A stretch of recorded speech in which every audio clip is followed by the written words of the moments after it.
안녕하세요. 피셔앤베스트 피셔입니다. 1976년 이스라엘의 한 대학교에서 물리학을 가르치던 한 교수가 있었습니다. 그런데 어느 날 공장을 운영하던 지인으로부터 한 가지 부탁을 받게 되는데요. 지인의 공장에 적자가 쌓여서 망하게 생겼는데 대학 교수니까 혹시 문제를 해결해 줄 수 있냐, 이런 부탁이었습니다. 물론 경제학 교수도 아닌 물리학 교수에게 고민을 털어놓은 것이니까 그 지인은 지푸라기라도 잡는 심정이었겠죠. 그리고 사실 큰 기대도 안 했을 겁니다. 그런데 그 물리학 교수는 기존의 회계학이나 경영학을 완전히 뒤집는 방법으로 망해가던 공장의 생산성을 4배 이상 끌어올려 적자를 흑자로 돌려놓게 됩니다. 물리학자는 공장을 살렸던 경험과 이론을 바탕으로 미국의 제너럴 모터스, 제너럴 일렉트릭 등의 대기업의 컨설팅까지 진행을 하게 되는데요. 역시나 그의 이론에 따라 공장을 운영하자 기업의 이익과 생산성이 급증을 하게 됩니다. 이런 사실이 입소문을 타고 유명해지자 많은 기업에서 컨설팅 제의가 들어왔고요. 물리학자는 이스라엘에서 미국으로 건너가 본격적인 컨설팅 사업을 시작하게 됩니다.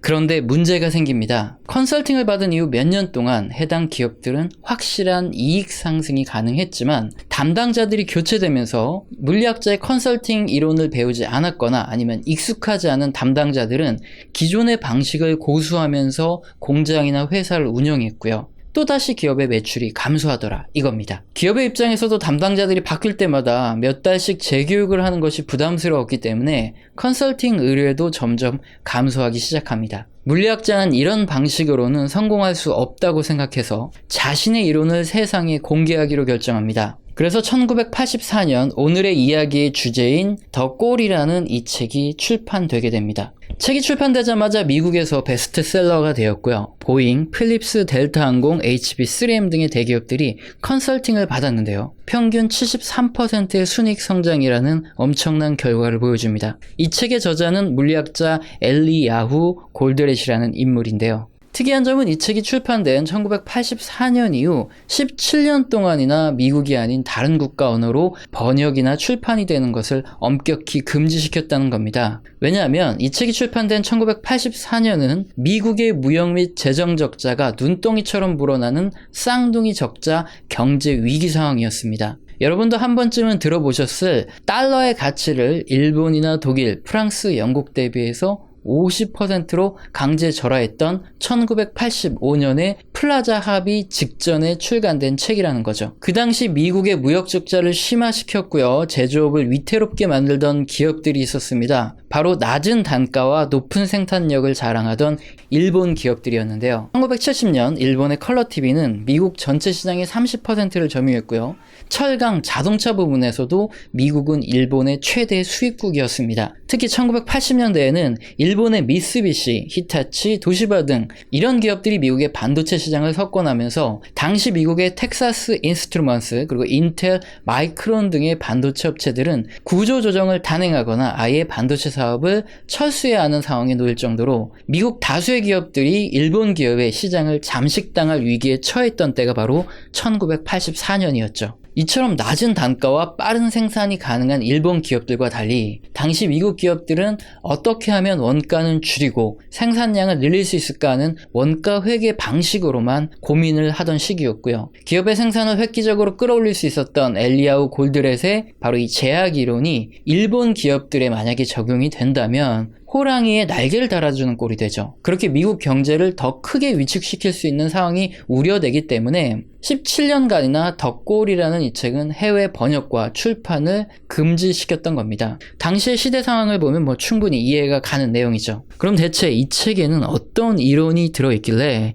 기업들의 실적이 획기적으로 변화했고 17년간 번역까지 금지되었는지 함께 알아보겠습니다. 딱딱한 이론을 설명하지 않고요. 소설로 되어 있습니다. 주인공이 느끼는 가장의 무게와 가정적인 문제가 너무 공감돼서요. 저는 이틀 만에 이 책을 전부 읽었는데요. 오히려 무슨 교육서적이라기보다는 미생 혹시 아십니까? 이렇게 드라마로 만들어줘도 좋을 만큼 재밌는 소설이다, 이렇게 보면 되는데요. 이 소설의 주인공 알렉스는 베어링턴이라는 지역의 공장장입니다. 38살의 주인공은 입사 후에 가정을 돌볼 시간도 없이 쉼없이 일만 했고요. 결국 6개월 전에 고향인 베어링턴에 위치한 공장장으로 승진을 해서 발령을 받게 됩니다. 금의 환영을 했다고 하죠. 지역 신문에까지 소개되었고 주변에 부러움을 샀지만 사실은 엄청난 문제가 있었습니다. 공장의 납기는 현재 기본 2-3달은 지연된 상태였고요. 적자가 누적되어 있고 재고는 산더미처럼 쌓여있는 상태였습니다. 그래서 주인공이 아무리 노력을 해도 해결될 수 없는 절망적인 상태까지 왔던 거죠. 그런 상황에 본사의 사업본부장은 이른 아침부터 공장을 찾아옵니다. 오늘 당장 납품을 해야 될 것이 있다면서 한바탕 공장을 뒤집어 놓고 가죠. 공장장인 자신을 무시하고요. 직원들에게 작업 지시를 마음대로 내리게 됩니다. 그렇게 하면 일이 완전히 틀어진다면서 반발하던 숙련공들과 싸우는 바람에 중요한 기계를 다루는 직원마저 나가버리게 됩니다. 주인공 입장에서는 일이 완전히 엉망이 돼서 당일 납기를 하려면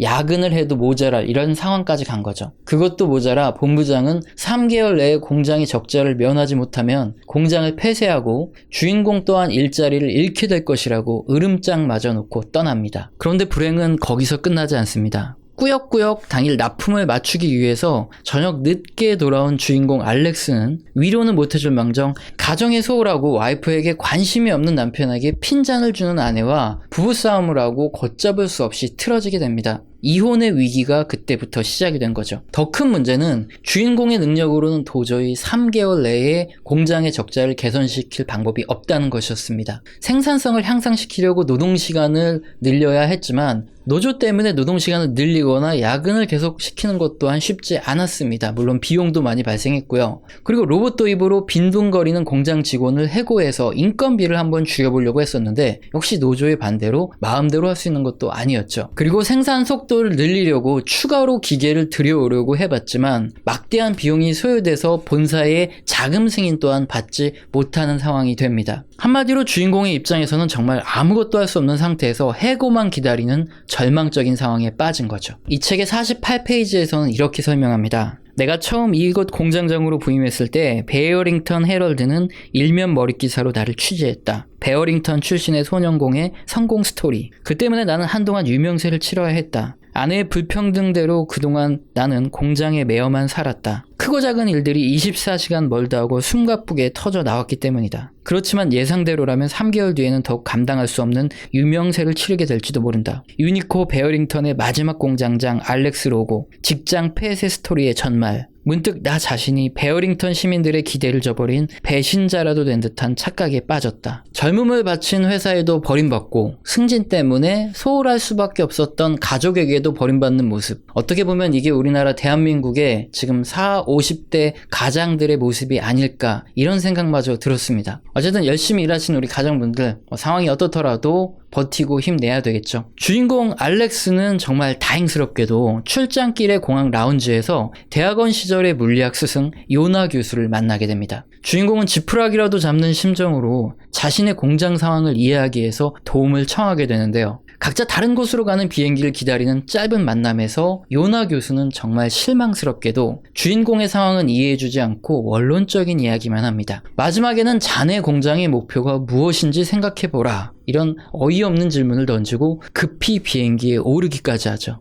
주인공은 역시나 상아탑에 갇힌 교수들은 현실은 전혀 모르는구나 생각을 하죠. 결국에는 요나 교수의 가르침이 공장을 살리게 되지만 사실 이때까지만 해도 주인공은 요나 교수를 신뢰하지 못했죠. 그리고 엉뚱한 소리에 좌절만 하게 됩니다. 그렇지만 주인공의 머릿속에는 요나 교수의 질문이 계속 맴도는 상태였죠. 얼마 후 공장을 뒤집어 놓고 일만 꼬이게 만들었던 정말 꼴도 보기 싫은 그 본부장이 회의를 소집하는데요. 또다시 의미 없는 회의에 진절머리를 느낀 주인공은 중간에 몰래 도망을 치고요. 대낮부터 홀로 맥주와 피자를 먹으면서 정말 될 대로 되라는 생각으로 낮잠이나 자려고 하다가 문득 요나 교수의 질문에 대한 답이 떠오르게 됩니다. 그동안 주인공은 열심히 배운 이론대로 공장의 목표를 원가 절감, 생산성 향상 등으로 생각을 해왔는데요. 결국 목표는 돈을 버는 것이라는 거였죠. 원가 절감이나 생산성 향상 등은 결국 그것을 달성하기 위한 중간 단계일 뿐이었다는 거죠. 이렇게 너무나도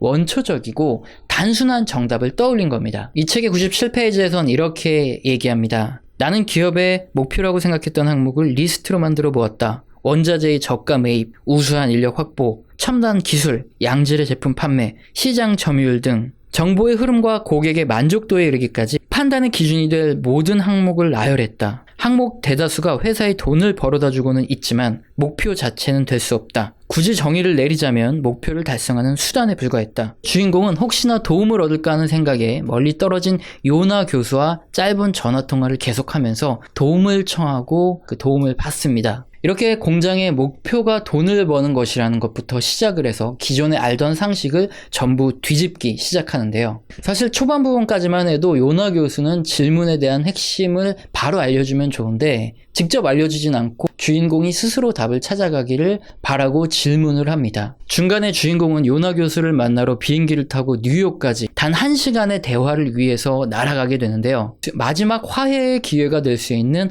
와이프와 자녀들과의 저녁 약속까지 저버리고 뉴욕으로 날아온 자신에게 답은 안 가르쳐주고 알 수 없는 말만 늘어놓는 교수에게 주인공은 속으로 이런 생각까지 하기도 합니다. 이봐 멍청한 친구, 고작 이따위 선문답이나 하려고 아내와 자식들까지 내팽개치고 뉴욕으로 날아왔나? 당장 저 작자의 면상이나 갈겨주라고. 이렇게 생각하며 정말 만감이 교차하는 순간이었다. 그러나 나는 할 수 있는 한 인내심을 발휘했다. 어쩌면 이 속에 내가 모르는 또 다른 진실이 숨어 있을지도 모르기 때문이다. 이제 주인공은 로봇을 도입하고 직원들이 쉬지 않고 일하면 효율성이나 생산성이 늘어나야 하는데 그럼에도 불구하고 생산 속도가 전혀 증가하지 않는 이 부분에 대한 해답을 구해야 합니다. 이 질문에 대한 답을 찾던 주인공은 사실 더욱더 심각한 위기에 처하는데요. 주인공의 아들을 친구들과의 하이킹에 데려다 주는데 마침 그 분대장이 치질로 불참을 하게 됩니다. 그래서 어쩔 수 없이 주인공은 분대장을 떠맡게 되는데요. 아이들 그룹을 이끌고 목적지로 행군을 하던 과정에서 전체 이동 속도를 느리게 만드는 허비라는 뚱뚱한 아이를 보게 되고요. 그의 무거운 가방 속에 있는 짐을 아이들에게 나눠 들게 하면서 행군 속도를 높여서 결국엔 하이킹을 무사히 완수하게 됩니다. 이 행군을 통해서 주인공은 자신의 공장의 일부 과정에서 로봇을 도입하였음에도 불구하고 제품의 생산 시간이 여전히 개선되지 못하는 병목 원인이 무엇인지까지 깨닫게 되는데요. 이것을 개선하면 생산 속도가 늘어나겠구나 이렇게 좋아하는 것과 달리 아들과 하이킹으로 1박 2일을 보내고 돌아왔을 때 그의 아내는 이혼을 생각한다는 쪽지를 남기고 가출을 하게 됩니다. 이제 주인공은 두 아이들을 돌보기 위해 어머니께 도움을 청하고요. 3개월 시한부로 공장도 살려내고 이혼을 고민하는 아내의 마음도 돌려놓아야 하는 이런 난관에 빠지게 됩니다. 일단 여기까지 요약 부분만 보면 단순히 악처로만 보일지 모르지만 일단 책의 전체 내용에서는 가정에 소홀한 남편의 무관심과 육아 문제,